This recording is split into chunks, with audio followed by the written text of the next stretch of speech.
Coming up on Mountain News this morning, Kentucky librarians say federal cuts might soon impact local libraries and what they're capable of offering.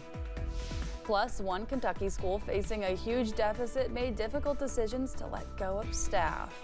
Dedicated to Eastern and Southern Kentucky, this is WYMT Mountain News This Morning. Good morning. We are halfway through that working week. My name is Amelia Lee here with you on that Wednesday, March 19th, and the time is now 5:30, which means it is time to check on in with meteorologist Megan Dusmall this morning for a look at that forecast. And Megan, I know we had some warmer temperatures yesterday, but is it expected to cool off today? It is not. We're going to have another warm day. In fact, it's going to be even warmer than yesterday. And as you take a look at the temperature difference between now and this time yesterday, it's quite a big jump. We're looking at 32 degrees warmer right now than this time yesterday in Middlesboro and Monticello. Now that's the biggest change. Now the smallest change from yesterday is as you're heading towards Jonesville, but even then still 9 degrees warmer than yesterday. Here's a look at the actual temperatures as you're heading out the door. Looking at some 60s as you're traveling towards our western border. 62 for Irvin, 61 for Somerset, 62 for Monticello. You're traveling towards Jacksboro, 63. Now it's a little bit chillier in Jonesville, like we mentioned earlier. They're at 36 degrees right now, but let's talk this afternoon because we're going to continue to see those temperatures ramp up, and by the time you get to about 5 o'clock, 4 o'clock, you'll be looking in the upper 70s, some places in the mid 70s. And take a look towards our West Virginia counties.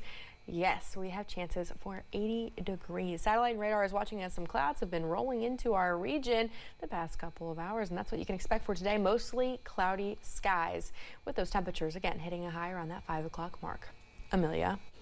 Thank you, Megan. While the U.S. Department of Immigration, Customs and Enforcement, or ICE, says it detained more than 80 people who are illegally inside the U.S. in Kentucky. Those arrests happened between March 10th and March 14th.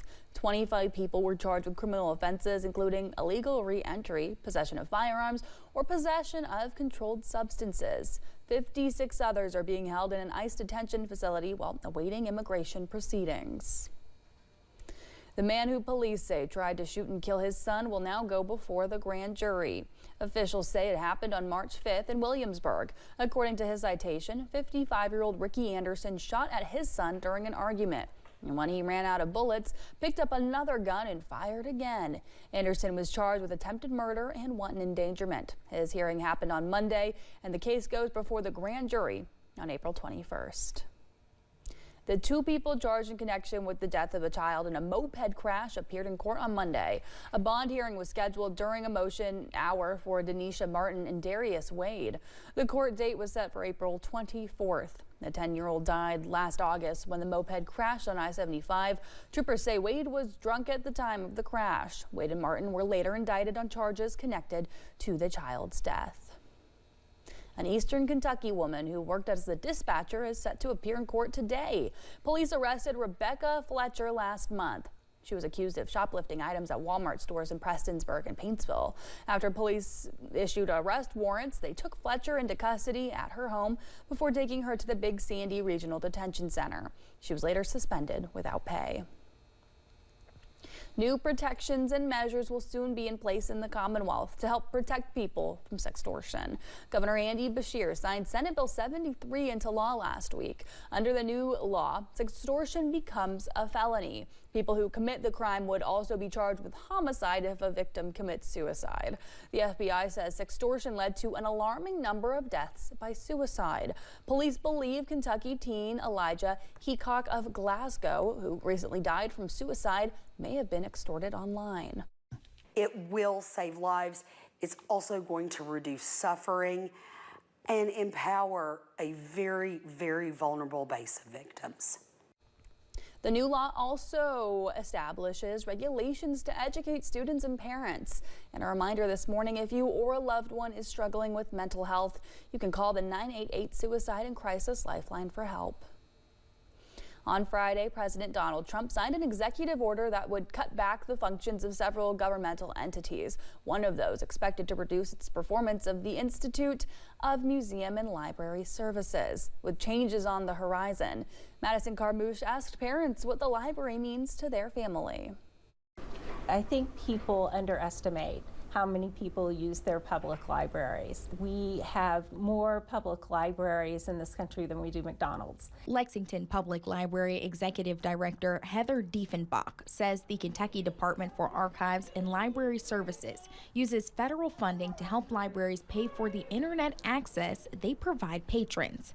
This is a very, very small part of the federal budget, a tiny amount of money in the whole federal budget, but it makes a big, big impact on local communities. Candace Cottle We'll watch you do it. is one of the many parents who appreciate the intelligence the library provides for their children. And to see what else she's interested in that I would not have thought to introduce her to. But we come to the library, we come for free, and we get introduced to some really cool stuff. Another mom who enjoys the resources is Sally Rucker. She says the public library was a part of her childhood she's always enjoyed sharing. Then as we got older and we're kind of babysitting other kids, we would take them to the library. So it's just nice to see that full circle, you know, utilizing those public resources that are available to everybody for free. Diefenbach says she worries less about how Lexington will adjust, but about the kinds of cuts libraries in rural counties will need to make. We work very hard to make sure everything that we do makes an impact in our community. In Lexington, Madison Carmouche, WKYT. Diefenbach says one example of the funding at use is $10,000 allocated to Jackson County for a bookmobile. In Madison County, dozens of job cuts are set to happen this fall within Berea Independent Schools. District leaders say this is because of a projected deficit of more than $3 million across the district. Superintendent Dr. Diane Hatchett says they made the choice to slash jobs after evaluating the situation with the Kentucky Department of Education. In total, 5.5 middle school positions and 8.5 high school positions will be cut. It's not impersonal. They're not a number. They matter.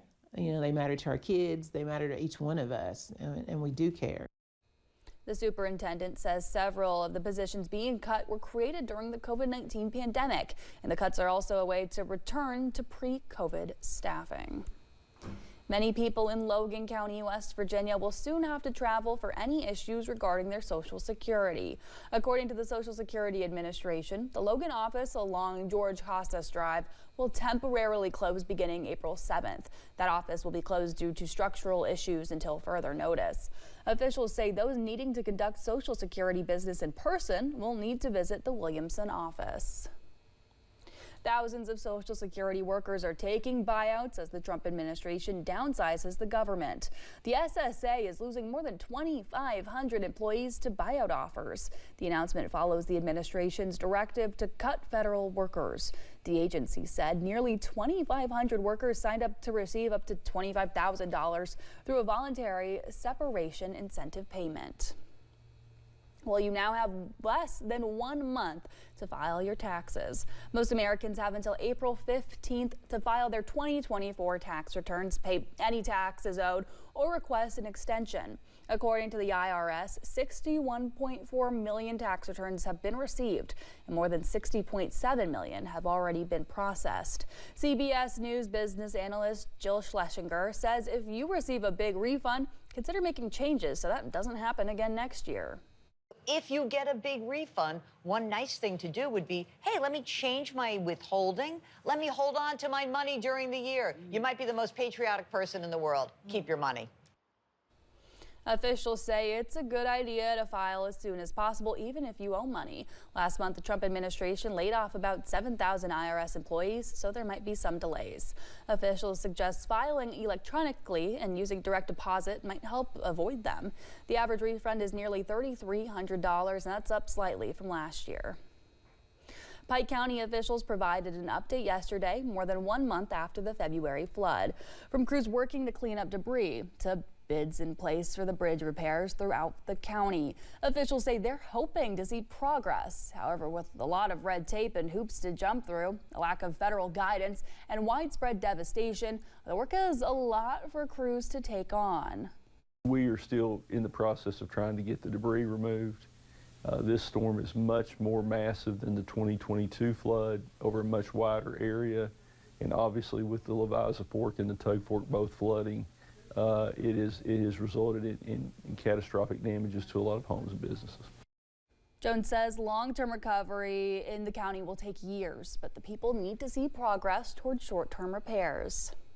Students with UK's College of Dentistry hosted their Seal Kentucky event, providing preventative dental care to children. Every year, UK brings their first-year dental students to practice skills on real patients in underserved communities. This week, students were at Martha Jane Potter Elementary in Letcher County, bringing smiles and benefits for everyone involved.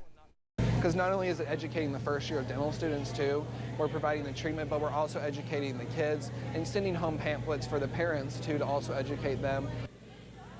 Officials at UK say they stress the importance of outreach, helping rural areas, may encourage students to return there after school to make a difference where they're needed.